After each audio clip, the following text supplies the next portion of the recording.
Welcome to Lunch Break from the newsroom of the Ann Arbor News. I'm Stephanie Murray, and today I'm joined by Chris Easthope, a local attorney and a member of the City Council. Chris is a Democrat who represents the 5th Ward of Ann Arbor. Thanks for joining us, Chris. Thanks for having me, Stephanie. So last night, City Council met for a marathon 5.5-hour meeting that began Monday evening and lasted into the wee hours of Tuesday. And two of the biggest news items to come out of the meeting were the rejection of two large proposed developments, one a hotel in downtown Ann Arbor and another one an apartment complex on South Maple Road.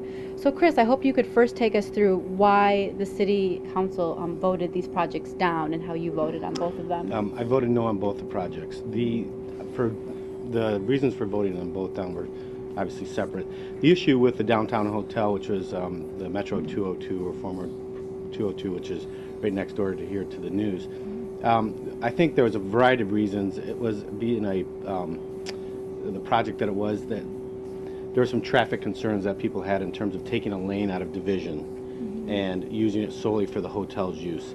There's some, and the concern that I had and a lot of council members had is that you're really setting the policy for the rest of Division in terms of how Division is going to look based on one development. And it seemed to us that we should have the picture of how Division is going to be developed in terms of the street traffic before we agree to change the traffic pattern for one. So that was an issue. I think the density issue, I had voted for a previous project that was actual housing and not hotel prior to this. This one, though, the density and some of the traffic concerns were a lot different. If you notice right here on Division, cars would actually have to drop off in front of the hotel, and then they were going to be given, or they were trying to secure parking lot spots in the Liberty or the Tally Hall parking lot. They would have to cut across 3 lanes of traffic to turn right there. So there were some real problems with how that was going to work. I just didn't think it was a good fit. Okay. So, in terms of this, the student housing development, most of if you go up to that part of town, because it's in my ward, there's 2- and 3-story, mostly 2-story condo or apartments up there, and then a lot of single-family neighborhoods.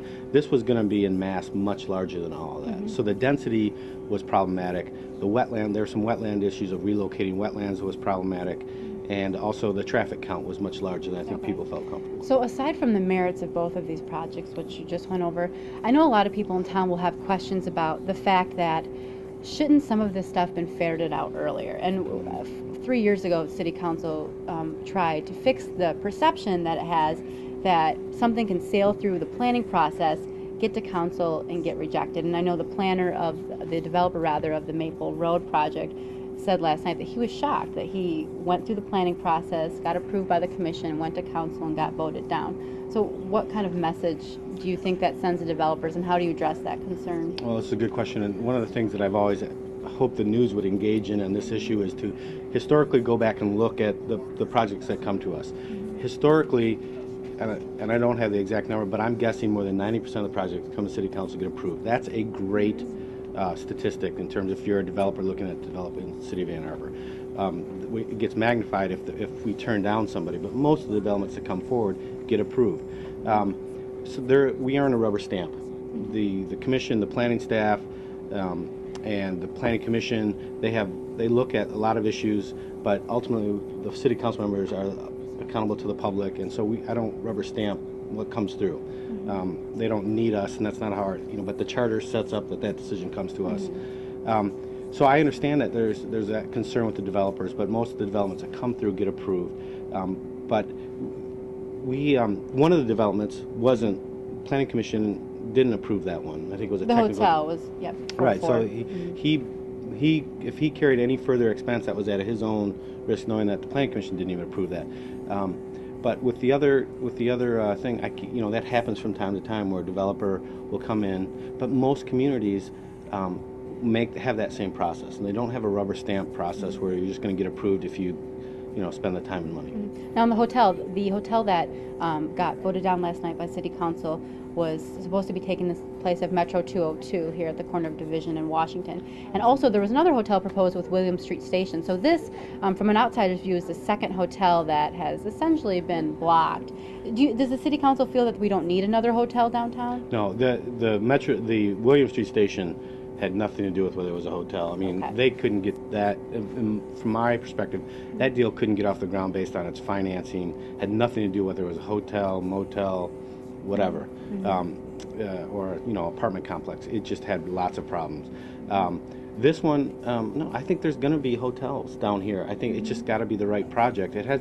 I don't look at whether the final end use of it. I don't think that the code allows us for final end use. It's if it's a planned project or a planned unit development, has specific things it has to bring to the table, and these projects didn't. Okay. One last question, and I'm getting off the development track a little Sure. bit. There was a little confusion at the beginning of the meeting last night for viewers watching it on public access, and also people at the meeting about the liquor license added to the agenda with Everyday Cook. Do you know what happened there? Could you clear that up for I us? do. Okay. There was the belief that we are waiting for there's two groups of thought that on council, there's some of us that want it to be brought forward as soon as possible because we feel that the petitioners have waited long enough to get an answer on what's going to happen with that. There's another group that wanted to go through the parks process and have more feedback. So there was this clashing interest in terms of that. We had asked staff, though, ultimately to bring that forward. Staff through the city attorney's office didn't get that till later in the day, but we had, through my understanding, through council members, that they had told the petitioner that they would probably be on the agenda, but it just hadn't gotten out of the attorney's office to get actually posted. So That's why it was technicality. late. Yeah, Okay. it wasn't any reason. I mean, we were getting emails the day before and the day of saying, you know, we know this is on the agenda. So that was the problem. Okay, so we'll probably see it at a future meeting then. Probably in 2 weeks to a month. Okay. Well, thanks for joining us today, Chris. My pleasure. And thanks for joining us during lunch break from the newsroom of the Ann Arbor News. I am Stephanie Murray.